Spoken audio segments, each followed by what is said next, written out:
টেস্টটা টপিক তোমাদের আমি এখন সিলেক্ট করে দিচ্ছি, এই যে প্রশ্নগুলো হয় সেগুলো আমরা একটু আইডেন্টিফাই করে দিচ্ছি। Most important for central university, এগুলো আমরা কি ফরজ বলতে পারেন, এই টপিকটা ফরজ বলতে পারেন। এক্ষেত্রে কেমন আছো সবাই? আশা করি সবাই ভালো আছো।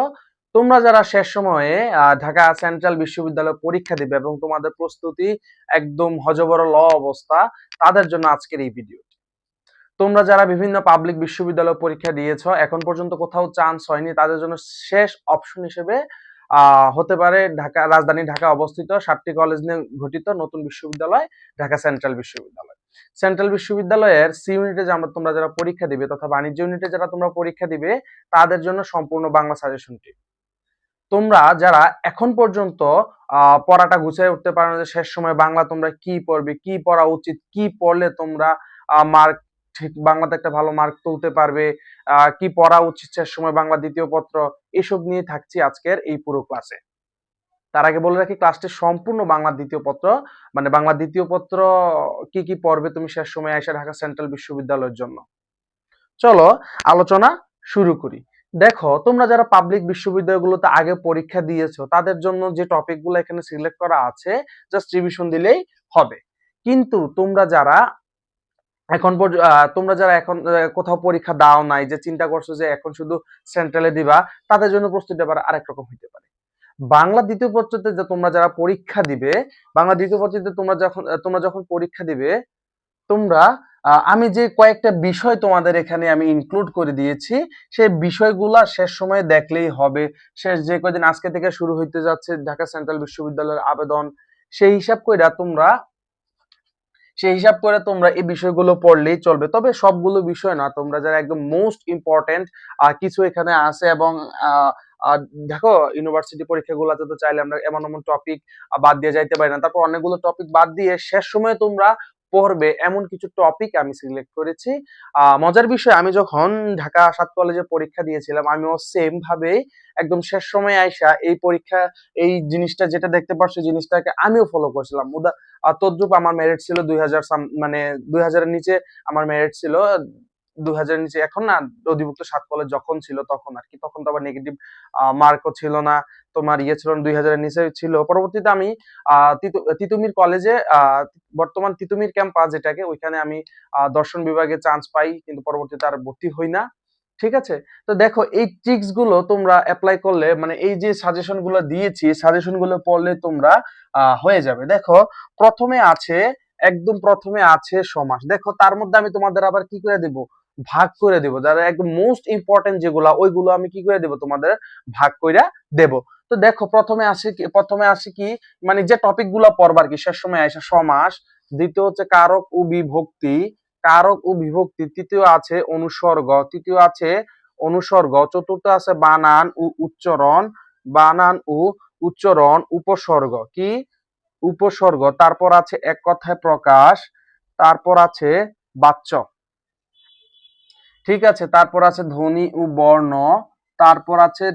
বর্ণ, এবং পদ প্রকরণ, তারপর হচ্ছে বচন, লিঙ্গ ও জ্যোতিচিহ্ন, এটাও থাকছে বাক্য রূপান্তর, পারিভাষিক শব্দ এবং শুদ্ধ প্রয়োগ অপপ্রয়োগ, সমার্থক শব্দ। যে টপিক গুলো তোমরা পড়বে, সেগুলো কিন্তু মানে আমি এখন শেষ সময় এসে কি করে দিতেছি, দাগাইয়ে দিচ্ছি। তারপর আছে নত্যবিধান ও সত্যবিধান, প্রকৃতি প্রত্যয়, তারপর থাকছে শব্দ, বিরুদ্ধ শব্দ, তারপরে আছে তোমার তারপর আছে প্রবাদ, বচন ও অনুবাদ, তারপর আছে তোমার বানান, তারপর আছে বিপরীত শব্দ, তারপর আছে শব্দের শ্রেণীবিভাগ, এরপরে বাগধারা, এবং সর্বশেষ সংখ্যাবাচক শব্দ। এই টেস্টটা টপিক তোমাদের আমি এখন সিলেক্ট করে দিচ্ছি। এই যে আমি একটু সরে যাচ্ছি ক্যামেরা থেকে, যে টেস্টটা টপিক আমি তোমাদের এখন সিলেক্ট করে দিচ্ছি, এই টেস্টটা টপিক তোমরা যদি শেষ সময়ে পড়ো, তোমরা ভালো এখানে বাংলাতে ভালো একটা মার্ক তুলতে পারবে। এবং তোমাদের জন্য স্পেসিফিকলি বাংলা প্রথম পত্রের আমি একটা সাজেশন দিয়ে দিচ্ছি, যেগুলো পড়লে তোমরা মোটামুটি ভালো একটা নাম্বার বাংলাতে তুলতে পারবে, যেহেতু এখন নেগেটিভ মার্কও আছে। ঠিক আছে, তা এখন আসো, এখন অনেকে বলতে পারো, ভাই এতগুলো টপিক তো শেষ সময় আসা পড়া সম্ভব না। তো তাদের জন্য আমি স্পেসিফিকলি মোস্ট ইম্পর্টেন্ট যেগুলা থেকে প্রশ্ন মনে করেন যে হয় কখনো মিস হয় না, নট ফর ডিসিইউ অনলি, প্রত্যেকটা বিশ্ববিদ্যালয়ের সেম টপিক থেকে বাংলা প্রশ্নগুলো হয়, সেগুলো আমরা একটু আইডেন্টিফাই করে দিচ্ছি। Most important for central university এগুলো আমরা কি করে দিচ্ছি, দাগায়া দিচ্ছি। তবে বলে রাখি যে তোমরা যারা পরীক্ষা দিচ্ছ তোমরা এই টপিকগুলা একটু কি করতে হবে, ভালো করে আয়ত্ত রাখতে হবে। আয়ত্ত রাখতে পারলে ভালো একটা নাম্বার তুমি ক্যারি করে নিয়ে যেতে পারবা। এবং সিনিয়রিটি যারা পরীক্ষা দিবে তাদের জন্য যদি হিসাব বিজ্ঞান আছে, হিসাব বিজ্ঞানে তার পুরো নাম্বার ক্যারি করা সম্ভব নয়, তখন ওই বাংলা অল্টারনেটিভ হয়ে দাঁড়ায় যে বাংলা থেকে ভালো একটা মার্ক নিয়ে চান্স হইতে পারে।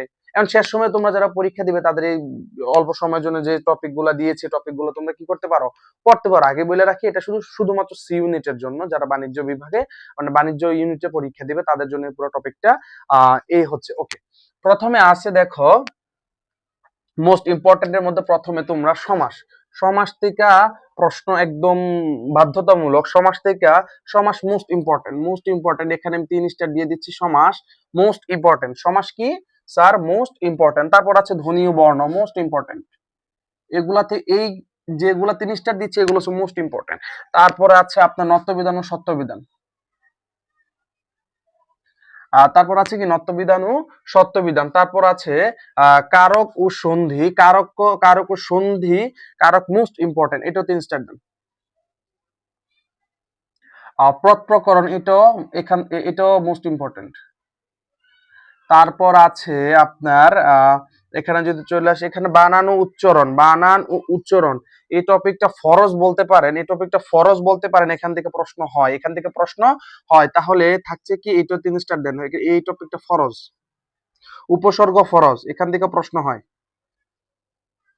তারপর এক কথায় প্রকাশ এখানে 2 স্টার দেন, 3 স্টার লাগবে না, 2 স্টার দেন, ঠিক আছে। তারপর আছেন সমার্থক শব্দ, এটাও আপনার এক প্রকার ফরজ হিসেবে কাজ করে। সমার্থক শব্দ দেন আপনি 3 স্টার।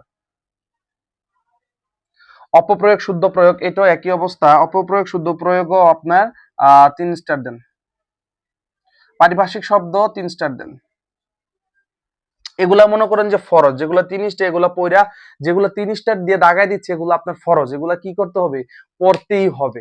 এগুলা পড়তেই হবে এবং এখান থেকেই প্রশ্ন আপনারা কি পাবেন, কমন পাবেন, ঠিক আছে। তারপর হচ্ছে আপনার বাক্য রূপান্তর 2 স্টার দিয়ে রাখেন। তারপর এ সাইড গেল এক কথা প্রকাশ গেল, বাচ্য শব্দের শ্রেণী বিভাগ 3 স্টার দেন। তারপর বিপরীত শব্দ, এটা এক প্রকার ফরজ এবং বানান এই দুইটা হচ্ছে যে একদম ফরজ। মানে বিশ্ববিদ্যালয়গুলোতে এখান থেকে কিছু টপিক আছে যেখান থেকে প্রশ্ন হয়, ওখানে পুরো এই যে এতগুলা টপিক দিছে এখান থেকে প্রশ্ন টাচ না করলেও যে এই যে টপিকগুলা, এই যে দুইটা টপিক বিপরীত শব্দ, বানান, তারপর হচ্ছে সমার্থক শব্দ, শুদ্ধ প্রয়োগ, অপপ্রয়োগ, পারিভাষিক শব্দ, এখান থেকে বিশ্ববিদ্যালয় প্রতি বছর প্রশ্ন টাচ করে। এখান থেকে তারা প্রশ্ন আপনাকে দিবেই, তারা প্রশ্ন আপনাকে দিবে। ওকে, তারপর প্রবাদ, বচন, অনুবাদ এটা তেমন ইয়া নাই।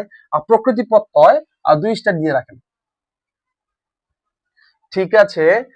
তারপর হচ্ছে শব্দ, দ্রুত শব্দ, বাগধারা 3 স্টার। এগুলো মুখস্থ আইটেম। সংখ্যাবাচক শব্দ 2 স্টার দিয়ে রাখেন।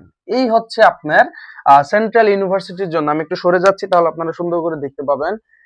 এগুলো হচ্ছে সেন্ট্রাল ইউনিভার্সিটির জন্য আপনার যেগুলো 3 স্টার করে এগুলো আপনার মানে ফরজ টাইপের, এগুলো পড়তেই হবে। এবং বাকি যেগুলো আছে 2-1টা ওইগুলো আপনাকে না পড়লে হবে, বিষয়টা এমন না।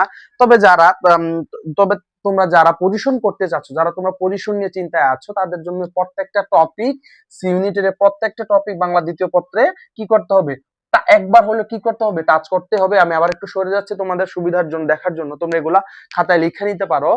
তোমাদের আবারও বলছি যে শেষ সময়ে তোমরা যারা এখনো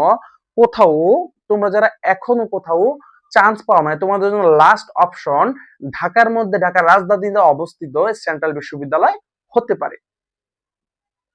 তাই জন্য তোমাদের কি করতে হবে, পড়তে হবে। এবং বাংলা দ্বিতীয় পত্রে আমি তোমাদের যে একটা সাজেশন দিয়েছি, যে একটা বুলেটিন সাজেশন দিয়েছি, আশা করি এর বাইরে থেকে কখনো কোথাও যাবে না।